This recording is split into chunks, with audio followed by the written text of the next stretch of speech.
we still find ourselves. I noticed that you mentioned history was one of the things, and I done got to the point where, man, if somebody started talking about history, I'm about to dip. You understand what I'm talking about? Yeah. I mean, because to me, at this point, it's all about moving forward. And if you don't have a plan or conversation or anything about moving forward, I don't want to hear it. So this is my only argument against that. I think the way we learn history is we always look at it as something that happened back then. Okay. Mm-hmm. Yeah. Like without and not looking at history as a continuing thing. Right. So in that, like, we're currently right now living in history. Absolutely. Some people don't realize that. Mm-hmm. Some people also don't realize how things back then are relevant and play a part in the things right now. Okay.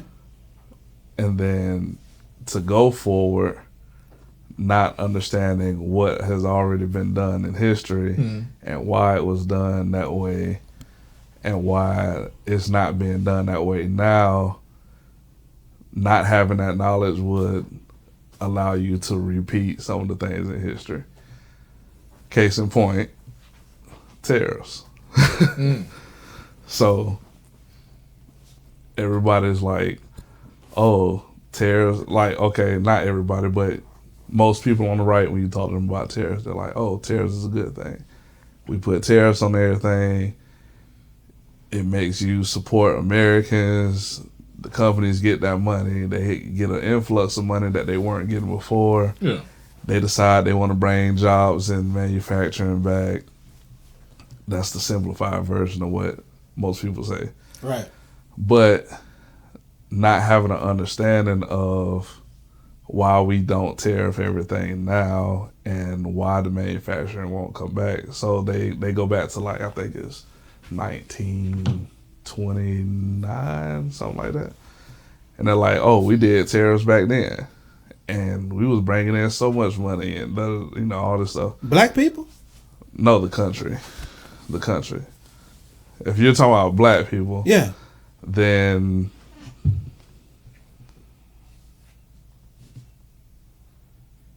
see, I think it goes back into, like, financial literacy. See, I think Yeah. we at a stage to where black folks need to really be concerned with black folks. We got to take care. We got to get ourselves in order first. I feel that. See, that's what I'm talking about. History.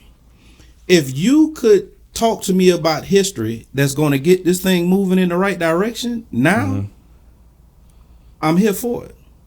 But if you just start talking about, hey, look here, man, we was kings and queens and all that, hey, look here, I got somewhere to go, bro.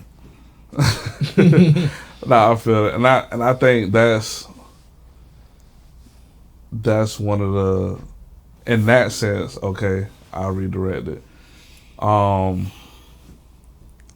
Going to talking about how we were kings and queens, like, while that may be nice, that's not where our history starts in this country. Yeah, I don't even want to hear about it. So, but I still think us having an understanding of the history in this country keeps us vigilant and aware to move on in the future. You mean it should? It should. It don't right now. It don't right now. Do you feel that the situation that black folks currently find themselves in, our group, do you think it's a moderate or extreme situation? When you say the situation we in, what you mean? Every area of activity: economics, education, entertainment, labor, law, politics, religion, sex. No ownership, dysfunction, war. Just all the issues we deal with. All the major 9 areas of activity. Isn't it it's an extreme sense of survival. I think everything we do is out of survival. Even though we may not be in the exact situations or even though we may not be in the exact situations our ancestors was in, I think that's a deep embedded trauma response to things. I gotta either hold on tight to this, or I gotta make it of value so that I can sell it off and get what I can get. So do you feel it's moderate or extreme? Extreme. Do you think that we move like we're in the situation that we say that we're in? No. I don't either. At all. Yeah. Where them fans at? Yeah. You see what I'm saying? Yeah. And while I think it's a mix of I think it's a mix of not knowing history for some. For some, I think can we pause right there? Yeah. What about history? What are you saying? So I think in being able to recognize certain things, being able to recognize when it may be a little mix of like history and education. So being able to recognize when things like your rights are under attack, or when certain tactics used to bring that up to like as a negotiation to take away certain rights and privileges and things like that. But it's also, again, back to the literacy and education part. Being able to infer through like ambiguous language. I think a lot of times some of us want things to be so direct, and it's not going to be direct because that's where the whole dog whistle thing come in. Like, I can say something, and per example, I just saw this video last night from a content creator, and he was like, what's done may look random to you, but it's for them over there.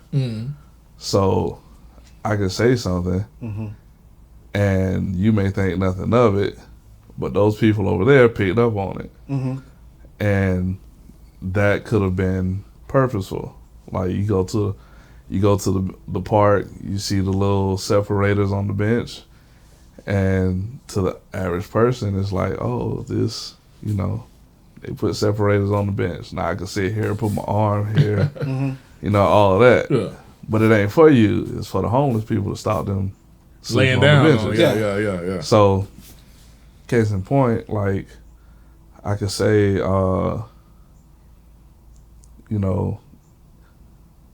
in the military, we're gonna stop the shave codes and the beard codes and all that.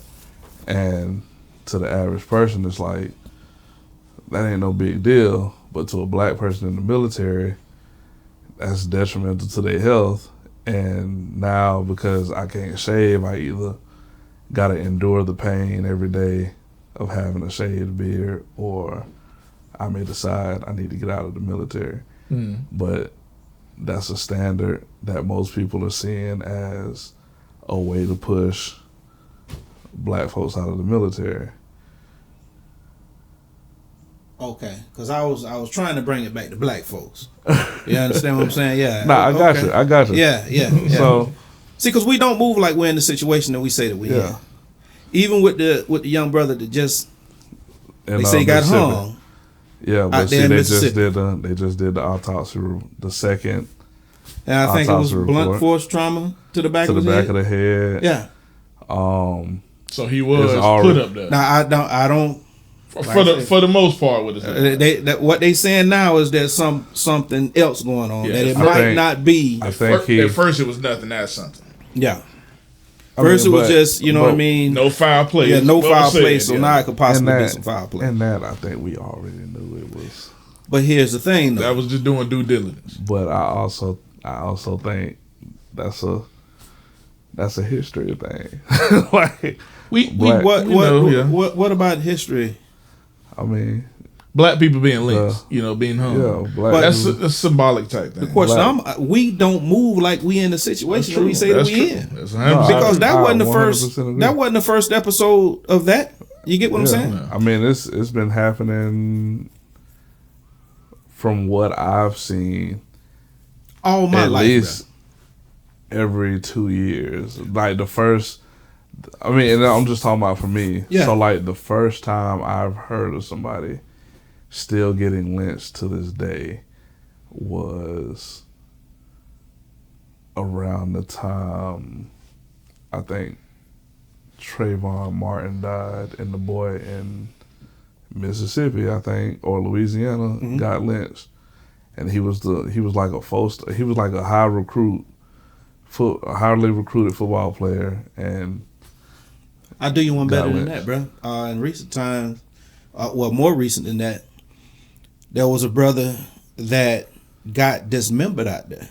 Yeah, and they claimed that was a no foul play, and went to the police station. They found him beheaded. Mm-hmm. Yeah, he went to the police station and they told him get on. But let me also say this about us moving. Mm-hmm. Like we're in the situation that we say that we in and we tired of it. See? For one, I can't think of nothing that's in Mississippi except them casinos. Yeah. Biloxi. We won't even stay away from that. Yeah. You understand? Mm-hmm. We won't even stay away from that. We don't move. We whine and moan, sing, march, and all this other foolishness. Yeah.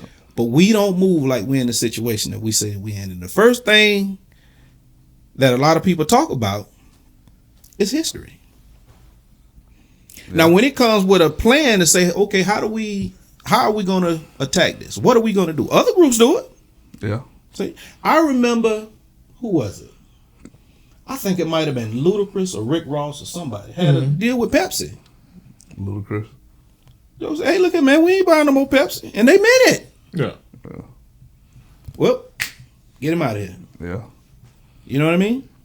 It's like with the spending power that we have. Like even with the Target thing, like we still to this day shop at the Targets and the Walmarts. Now this is excluding the people that's literally the only place that they can get food or they can get whatever. Target should be easy, but like the Walmarts, like when you break down like the business model of Walmart, cheap price foods and goods, where they're placed, and they're usually near or in food deserts, that type of thing. Like, you can't exclude Walmart. You think that? Go ahead, finish.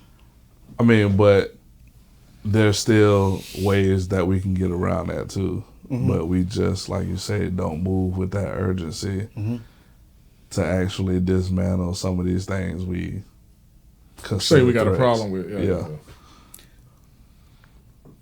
I know they boycotted Target. Yeah. For DEI hires and things like that. Yeah. But Target actually had,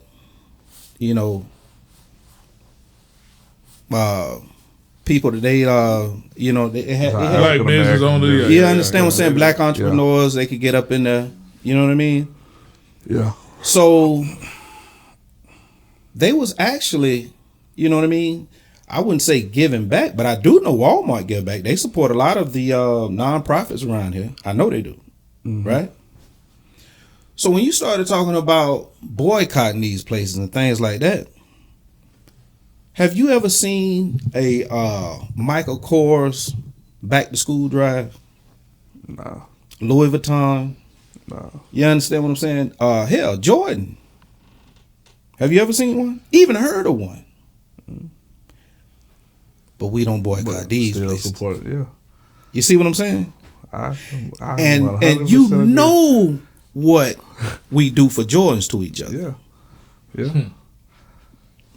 Look, You know so- how much we go out our way to get somebody that we love one of these bags, these purses. Yeah. I 100% agree. See? You ain't got no pushback from But them when on it that. comes to a place like, okay, they do have some type of representation from our group, Yeah. right? Because that's what I'm talking about, our group. I don't give a damn about any other group. Why? Because I know our group needs some work. Yeah, we in trouble. Yeah, we in trouble. Yeah. Yeah. You understand what I'm saying? We on the bottom of every area of activity that matters except entertainment. Yeah. But we're not at the top of that. That's just where our See, biggest numbers at. I've been intentionally more mindful of stuff like that. Mhm. Like, and actively like looking. Like I got a book on my computer right now. It's full of black businesses, or the link to it, full of black businesses that I'm gonna support for the stuff that I actually need on a daily basis, to try and move away from supporting things that just aren't helpful to us. Yeah. Let me But ask this question the that's right me way. personally, though. Yeah. That's smart though. Do you think the term alone, black-owned business, has it been beneficial to black people?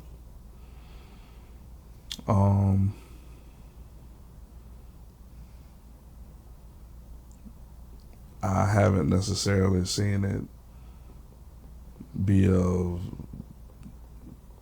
detriment. Per A se. business is just a business. True. That's true. You provide a service. You That's have true. a product.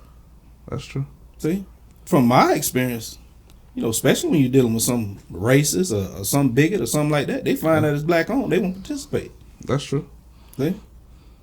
At the same In a time, I country probably like the would. United States, you know what I mean? Yeah. The term black-owned business, it sounds good to us. But even we judge black-owned businesses harder than just a regular business. Yeah. Some of us do. Yeah. Too many of us do. See? There's too many things within Yeah. that we have to fix That is true. before we take on anybody else. I We're like a football team with no cleats, and you understand what I'm saying? Half the team ain't got shoulder pads. Hey, yeah. That's what I'm talking about. You get what I'm saying? Two of them ran out there with no Hey, helmet on. and damn leather helmets. You get what I'm saying? I completely agree. Like, there's no The quarterback should pushback. be the damn center. there's no pushback on that, because if you're looking at things objectively and being intellectually honest, I mean, it's a lot of stuff we got to fix in house We do. Absolutely. before we try and go outside of that. Absolutely. Like, especially like community wise, we like people talk about the funeral things, or like man, family only get together when we have a funeral, and that's kind of like how we are in society. Like, we only come together when something bad happens That's to true. us, That's true. and we gotta do better with that. Do you know that we have created another trend that's becoming a tradition, What's that? even when it comes to funerals, that other people profit off of? What's that? Balloon releases. You understand? Some of us, we got the t-shirts, the way we can go get our cousin to do this t-shirts. Yeah. But it wasn't a black engineer thinking that invented that print machine that you bought. Yeah. You know what I mean? So even when it comes to moving forward, Mm-hmm. It's my belief, and a lot of things that we push. It's about too late for us. The best Like, thing as a whole, yes sir. The best thing that we could do is laser focus on the youngest amongst us and clear a path for them to become the greatest generation that this planet's ever seen. That should be our mission, in my opinion. That's definitely a good one. It's a good one. We've been poisoned way too much. We got too much of the wrong stuff in our head. And just like we was talking about earlier, with these games and all that, these people know what they doing. Yeah. They know how to get to your children because they know the importance of children. Yeah. You see what I'm saying? When you talking about, when we was talking about earlier about immigration and, you know, sending in the troops and all that, he's not sending in the troops to hurt or help black people. It's all about numbers. He cannot allow these people to become voting citizens. I mean, I get that too. So he's coming, and like you say, he can. I don't give a damn where you at. They talking about he. I know he put out a tweet about the Bad Bunny thing. The only reason I feel like we get washed in that is because you just had Supreme Court say that they can now profile people. And while the focus is those from these Latin communities and Latin speaking countries, he was also trying to roll back the Haitians that came in too, like earlier this year. Now, with most Haitians being black, that leads black Americans to being profiled even more than they already were. Case in point, they just rounded up a bunch of black folks in Chicago. So, but I get what you're saying. When have they ever stopped profiling? No, they haven't. Yeah, you get what I'm saying? Yeah. I've been profiled so many times in my life. I just think beyond death, this is like the next severe thing because we've seen that they've deported people that were American citizens that we have, like sent them to countries they ain't never been to. Now they talking about sending people to, what was it, Zimbabwe? Yeah. That's part of the sloppy stuff you was talking about earlier. Let me tell you something, good brother. If they was to deport me and the Lord allow me to make it back, I'm rich. I mean, that should be, or at least I'm gonna be in a better situation I was when I left. That should be. I feel like that should be the mindset. And I know that there's always it's gonna be a lawyer waiting for me when you get back. Yeah, because we both about to get paid. But that's like you say, God willing, you are able to make it back. If I make it back, now ain't no guarantee that I make it back. Because you know they sent Kilmore down there to what was it, Venezuela? Yeah, they got a war going on right there in Haiti. And they went to Googling the prison. Yeah, and they say from the satellite view of the prison, you could see it was like a pile of dead bodies and bones and all that stuff. Yeah. So it's like, yes, you know, God willing, you make it back. Oh yeah. But even with all the stuff, positive or negative, that we looking at with that, it's like a lot of us say, man, he might be coming after us next. Man, that's wrong what he doing. But what preparations are we doing with all this information? What are we doing? Are we getting attorneys and lawyers ready to help us out? Are we getting cops and officials more aware that, hey, this is a sloppy operation? You're doing like nothing to fortify the community. Nothing at all. It's like we just again, which is what I hate, is saying, "Woe is me." And I agree with that too. Yeah. And half of that is you got people warning, and then you at the same rate you have people warning, you have people saying, this ain't gonna happen. True, but the intellectual group, even these attorneys like Crump, Sharpton, and all of them should be getting something together to say we want to protect our people. And that's a failure on our leaders. That is. Mm-hmm. So, I do believe in natural selection too. Well, yeah. So, that's true. So, if somebody, we're smart enough to, you would like to think we're smart enough to recognize when something may be beneficial for us to know or keep in the back of our mind or whatever the case. And those who have the resources will do what they need to do. Those who are mindful will try and put together what they can with what they have to do, and those that pay it no mind, if it comes, they'll have to deal with the consequence of it. Do you think Black Americans should be involved in this war on immigration? In what sense?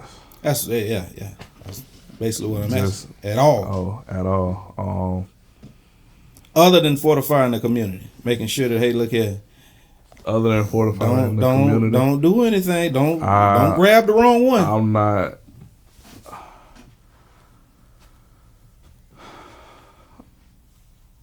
I'm not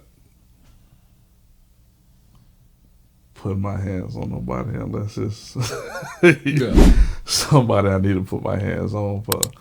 So, other than that, my thing has been keeping people in the loop for what's going on. I think I know you see me on Facebook. Oh yeah. Posting all the time. Communication. So I'm like, hey, they doing this. Hey, they doing this. And I've had some people be like, you fear mongering, and that ain't gonna happen. You making them aware though. And I'm like, hey, you take it how you want to take it. I'm just letting you know this is what they're doing. Definitely. And I'm trying to say it in a way that's non-reactionary. In some ways, I do insert my bias, but I don't insert it in a way that warps the information. I do it as in hey, this shit bad. Definitely. And I leave it at that. If you think this is good, this is what can happen from it. Yeah. So, or this is what opens up when with what's going on. So, like I've had people say, "Oh man, you biased because you weren't doing this last year." Well, I wasn't engaged with politics like I was last year. Yeah. So most of us, way too many, are politically ignorant. Very. Yeah. I think I might be mispronouncing her name, but I think it's Anaya Presley is the lady's name the politician's name that I was thinking of. You know what I mean? Yeah. Oh yeah. Now I like her. I like Miss Presley. I don't agree with all of her positions and things like that. I haven't seen it either, but she at this point, any politician that is actively pushing back against the misinformation or the manipulating of information that's being put out is what I'm for. And it's Republicans doing that too. So, and I'm for that.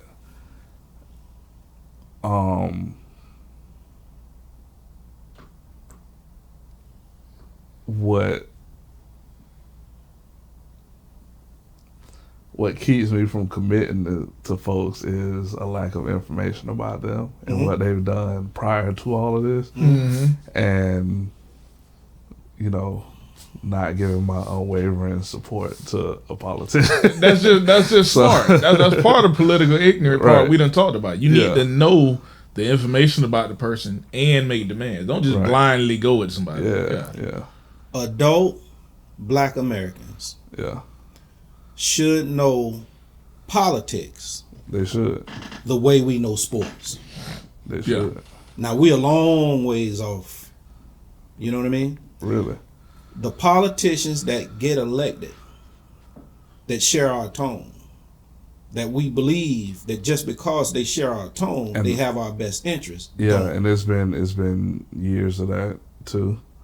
'Cause that's how we get, like, you know, the Byron Donalds and the Tim Scott. I don't like Byron Donalds. Tim Scott. And I'm pretty sure there's like some other ones in there, but those two are the most vocal. Like, prime example, you was asking me about Jasmine, and I think Byron Donalds was trying to introduce a bill up there in Washington where, in an effort to crack down on the crime, they were going to be lowering the age of penalty from, I think it was 24 to 18 for something. I think it was like petty stuff. And then crack it down more on like marijuana and stuff like that. And she had used her time to say pretty much like this person that's introducing this under this bill would not be here in the Congress today because he did the same shit when he was of age. And under this bill, they would have locked him up and threw away the key. Just for some grass. And he's it was like burglary and like breaking in the car. You know, the thing in DC was the breaking in the cars and all that stuff. And I think it was Byron Donald who always be talking about, you know, I was facing jail time. And like, you had a robbery charge about, I guess, like $1,000 or something like that. You gave somebody a card and they took the money, and you know, it was something you was involved in. And but now you trying to be so hard on crime when all of the things that you're proposing for crime would have kept you from being in the seat. Anything. To this day. So somebody showed you grace, show people. So, you know, show other people grace. You know, under, you know, discretion, like case by case. Yeah, definitely. Without a doubt. It takes some looking and some understanding of what's going on in folks' lives, but it's crazy.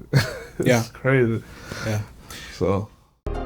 When life switch to sports mode, hold it in the road. When you get so mad you can explode, hold it in the road. Bro, just stay focused on your goal. Don't let them crack the mold. The finish line straight ahead, bro. Hold it in the road. When life switch to sports mode, hold it in the road.